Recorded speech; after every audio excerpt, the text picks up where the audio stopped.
All right, good afternoon. This afternoon, I have the privilege of sitting down with a good friend of mine, and an inspiring woman for sure for me in my life, Taryn Mcdonald. So thank you for joining me today.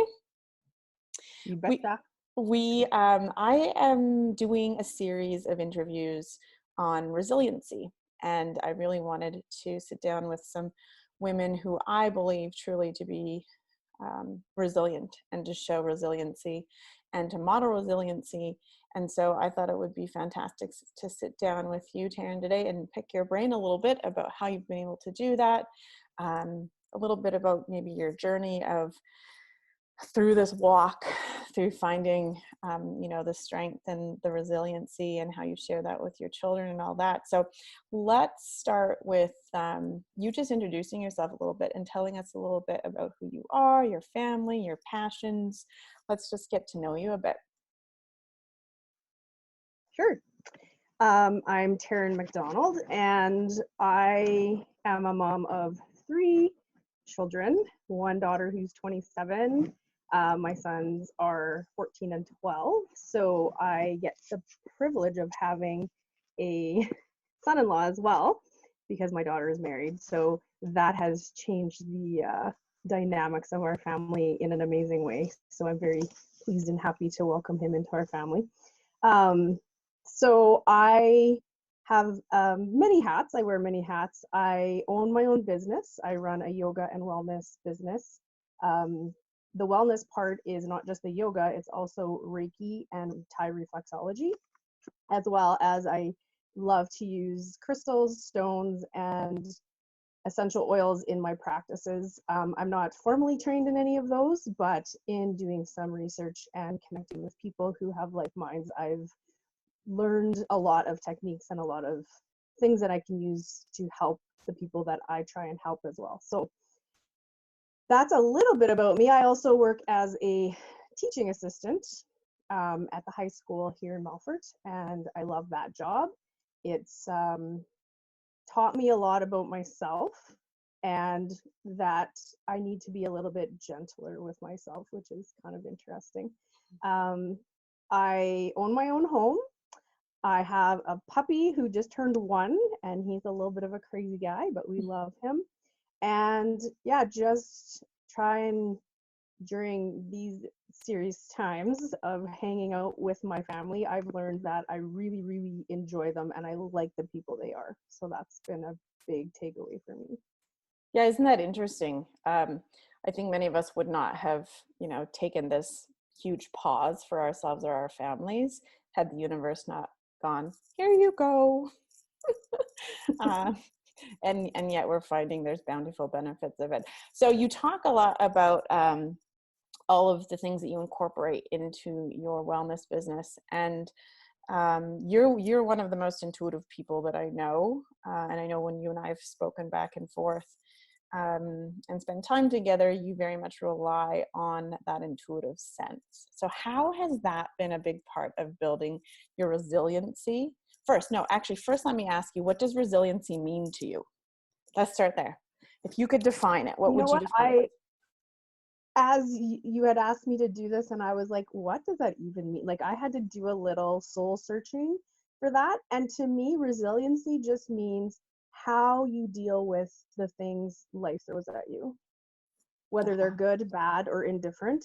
It's how we deal with them and how we come out the other side. Sometimes we're productive in the way we come out of it. Sometimes we've learned something. Sometimes we've learned what we don't want to do again, or it's something that sticks and you're like, that is working. I'm going to continue to use that in my life. So to me, resiliency is just Did you see how I had Spiderman pop in there? I did. I love it. Why don't you just say hi quick, Spiderman? This is resiliency trying to work from home. Hi, buddy. I love it. You can go have some time over there. Hey, do your puzzle. Sure, go have a snack, do whatever you want. I need 10 minutes. This is my life, Ted. You know it. Oh, I know. I'm in my meditation room. I actually created a room for myself where I can close the door. Sometimes I just come in here and do nothing. I just stare at the wall because I just need some time. Well, I'm in the That's midst. how I become resilient, is like I take that time for myself, because Yeah, honestly, I love you guys. We need to be away from each other. just shut and lock the door, right? Sorry. Yeah. So before Spider-Man interrupted your definition of resilience, I love that because it's like how you come out the other side. And like sometimes we don't come out the other side very gracefully. Sometimes we're flat on our face, right? It takes a little bit of a while. Um, and so yeah, I love that definition. But I mean, even falling flat on your face, coming out flat on your face, you still have to learn how to get up from that, right? So in Absolutely. falling down, you also learn how to get up and how to pick yourself up, or who you can lean on. I have a hard time, the word vulnerable comes up. I can hardly say it even. Vulnerable comes up for me a lot. And I have a really hard time being vulnerable. I could not let anybody hug me for the longest time. I was like, Mm, nope, nope, nope. And then actually through a body talk, it was like, you need to allow people to hug me. And then the first person I saw was someone who loves to hug me. And we hugged for probably 7 minutes. She was like, I don't know what's going on. And so I was like, okay, this is part of my journey. This is mhm. actually resiliency for me, because I had to come out the other side of a bad situation and become vulnerable enough to allow someone close to me. Yeah, because it's easy to put those guards up, right? Yeah. And I think a lot of people do that. Is I think for many of us, our coping mechanisms that we learn very early on from our parents and patterns, they set the stage for then how we deal with conflict in our life. But putting up those big walls and those boundaries doesn't necessarily equate to resiliency, right? Just like you were explaining. Yeah. Exactly. And so I've always been that tough, strong woman, girl. As a kid, I'd fall down, I'd get back up, I'd say, okay, everybody, let's go. If something happened, we figured it out. And I've been that way my whole entire life. And so then, like you say, putting up those walls, I thought was helping me, but it actually wasn't, Yeah. because I wasn't allowing that vulnerability to happen for myself. I could see it in other people, and I was always so thankful that they would allow me to see that part of themselves, but for whatever reason I couldn't do that. And it took me a long time to learn it, because it was a journey, and I mean it's still a journey.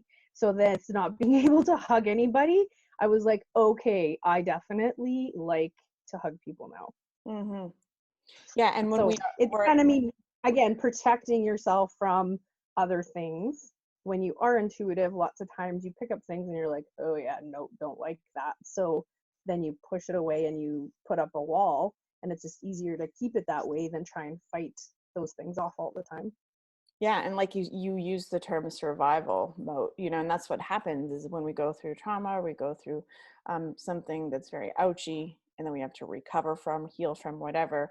Often we're in that survival mode mechanism of the brain, and it tends to shut down other parts of the brain, like the limbic or the prefrontal cortex. And so, yeah, the patterns that we play out maybe aren't the most healthy for us. But it's a journey recognizing that, right? Thing that I think I recognize the most in my life is that I am just a human. Hi, Spiderman. Hold on one sec here. So, what skills or what practices do you feel have been very beneficial in helping you build that resiliency, that bounce back factor for yourself? I think for myself, um, what I would say has helped me to bounce back, as you put it, has been the fact that I know that no matter what happens, I am still me, and that I get to choose everything that comes forward. That nothing happens to me, nothing happens for me, it happens with me, and that I get Mm. to choose how I react to those things. Um, in the last few years, I've been doing some counseling with just going through a divorce and stuff.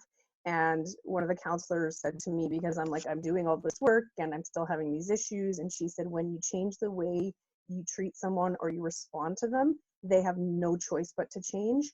And that has stuck with me, not just through my divorce, but it's helped me in parenting. It's helped me through my job. It's helped me with my practices, my yoga practice, in my business. And I was like thinking that has been huge.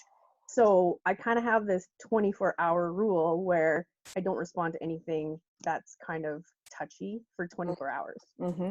And so that has helped my resiliency so that I know that the choice I'm making isn't a knee-jerk reaction, or I'm not angry about something else and then responding.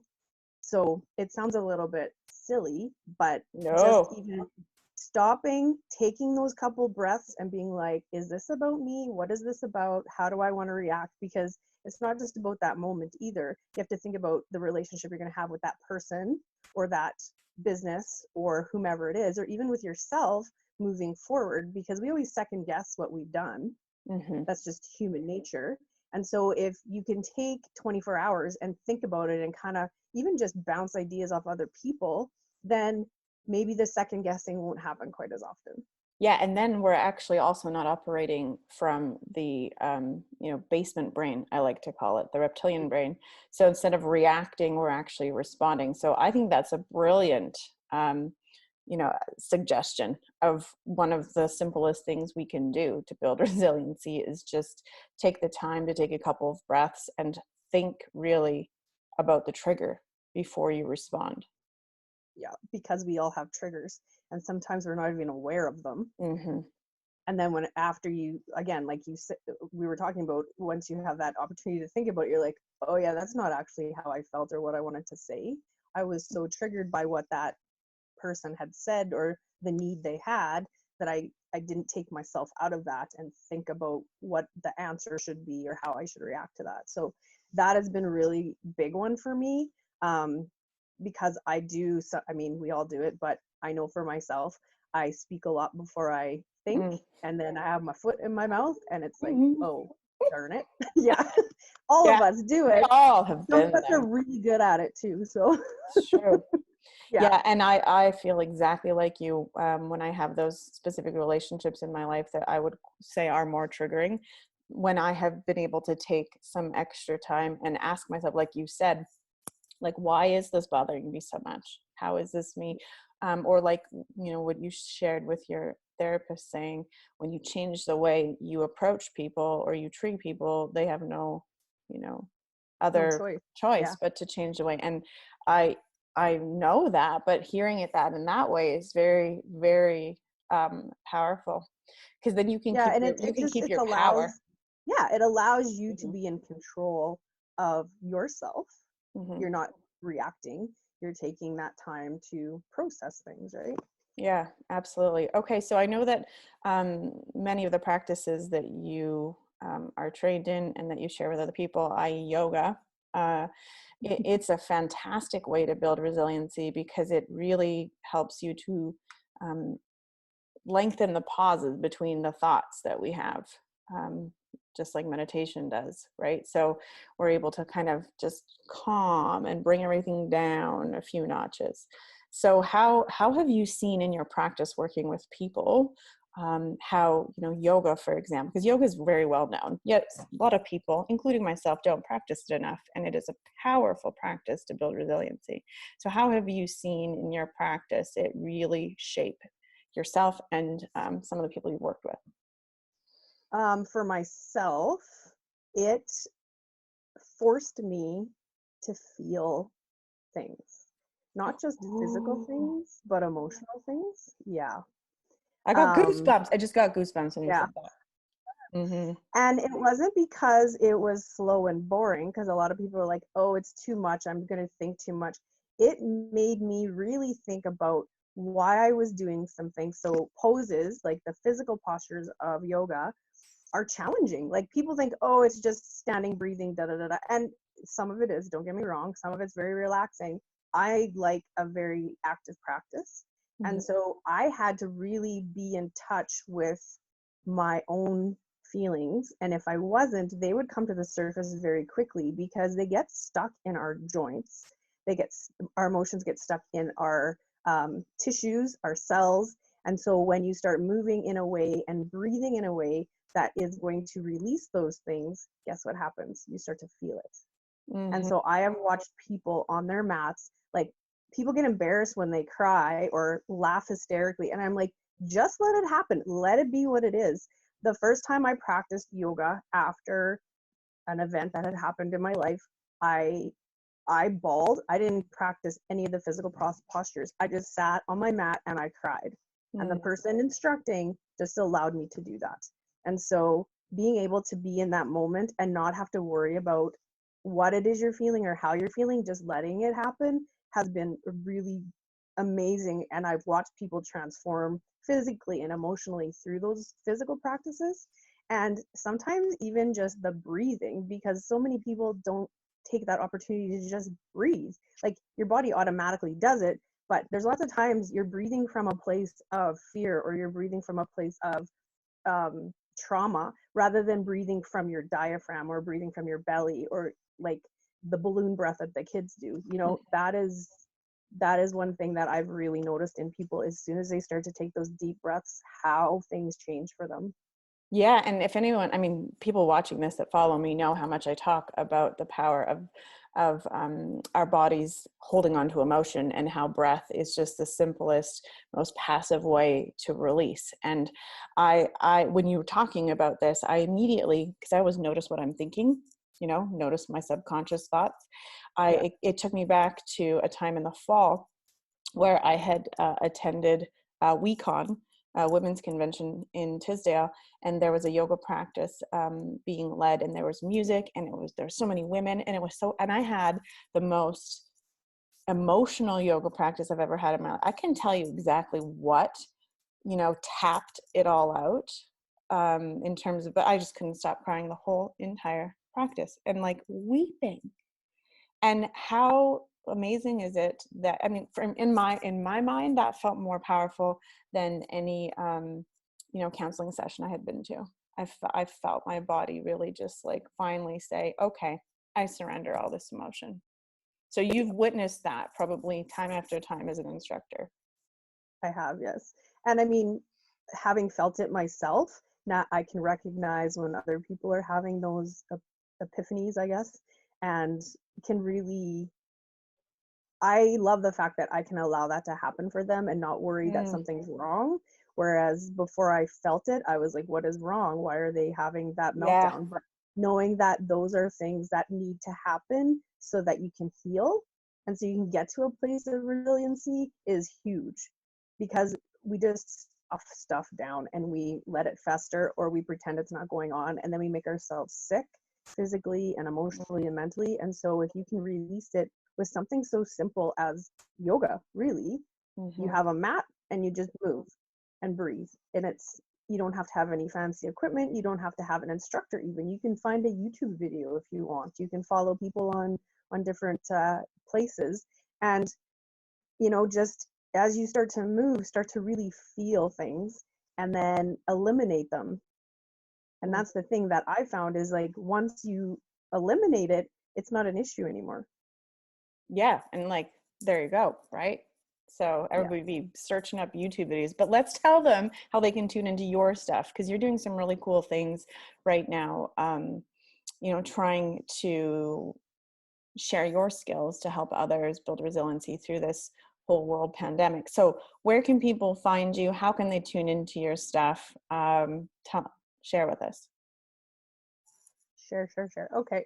My business is called Untamed Balanced Yoga and Wellness. I have two Facebook pages. One is strictly about yoga, and one is about the whole wellness idea. So that includes Reiki and Thai reflexology. And I have a private Facebook page um, that I can invite you to if you'd like to be invited to, or people that you know that are part of it can invite you to it. And I'm offering free yoga classes every Tuesday. They're Nice. live on Tuesday nights, but they are recorded, so then they're there for you to use when you want. And also offering some self Reiki practices and meditation practices, energy practices, kind of whatever comes to my mind. That's what we do that Mm-hmm. day. Um, I was doing a lot off the start, just because I felt like these were things that people needed. And now I've kind of slowed down a bit. I'm still doing yoga every week, and it's just beginner yoga. And I'm going to start offering vinyasa yoga shortly, which is quite quick movements, one breath, one movement yoga, which is where Okay. my heart lies. It's pretty fun and it's challenging. I always like to kind of challenge people a little bit just to see how their bodies will react and Mm-hmm. have some fun with it. That's the other thing I realize is having fun is underrated. I really need to have fun in my life. And even if it's just having a dance party in the kitchen when I'm doing dishes, that's good with me. And that's what Yeah, it's been we'll lately. take it. So, yeah, absolutely. So that's what I encourage people to do is have fun, no matter what you're doing. Even if you're driving to the grocery store, whatever, crank up the tunes and give her. And give her. Good way to Yeah. build resiliency. Okay, It well, is actually. Plus, if you're mad or you have some like, have one that you just belt out and get all that emotion out. I love that. yeah, yeah. Emotion always leaves the body, in a couple different ways: crying, talking, laughing, excreting. So yeah, we'll take them all. Okay, well, I want to thank you for sitting down with me today. I can now hear my 2-year-old crying. So his 2-hour naps has turned to 20 minutes today. So it's one of those days where I have to practice my own resiliency. All good. So yeah, I can't wait for people to plug into some of your stuff. I love your yoga classes, and I want to thank you for sharing all your wisdom with us today. Thank you for asking me. Absolutely. All right, so ciao for now, my friend. Okay, bye bye.